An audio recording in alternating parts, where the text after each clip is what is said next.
हिंगोलीतल्या महावीर भवन या ठिकाणी उद्धव ठाकरेंची सभा होणार आहे। आजच्या सभेला शिवसैनिक मोठ्या संख्येने उपस्थित राहतील अशी प्रतिक्रिया हिंगोलीतील शिवसेनेच्या पदाधिकाऱ्यांनी दिली आहे। त्यांच्यासोबत संवाद साधलाय आमचे प्रतिनिधी माधव दिपके यांनी।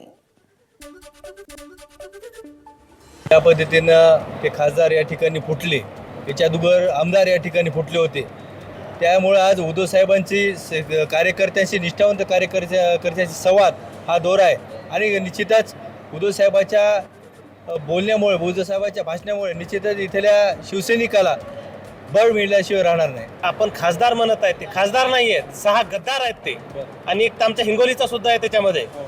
या गद्दारांच्या गद्दारीचा लेखाजोखा मांडण्यासाठी उद्धव साहेब येत आहेत। जनतेसमोर या गद्दारांच्या गद्दारीचा लेखाजोखा मांडणार आहोत आम्ही। शिवसेनेचा निवडून दिलेला खासदार गद्दार होऊन गेलेला आहे, पण मतदार त्याच्या मागे एकही गेलेला नाही। त्यामुळे शिवसेनेला त्याचा काही फटका बसणार नाही।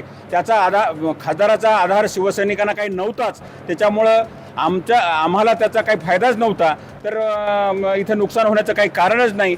उद्धव साहेब कोणावर बोलणार आहेत, काय बोलणार ते याच्यापेक्षाही महत्त्वाचा विषय असा आहे की ही निष्ठा दाखवण्याची वेळ आलेली आहे आणि निष्ठा दाखवण्यासाठी आम्ही सगळेजण एकत्र आलेलो आहोत। हजारोच्या संख्येने शिवसैनिक येत आहेत। तुम्ही पाहता सगळी परिस्थिती काय आहे ते। काहीच नाही, गेलेल्या गद्दारांना दाखवायचंय की तुम्ही कितीही गेले तरी इथला शिवसैनिक हा उद्धव साहेबांच्या पाठीशी खंबीर उभा आहे आणि येणाऱ्या निवडणुकीमध्ये आम्ही पुन्हा इथला खासदार हा मशालीचाच करून दाखवू।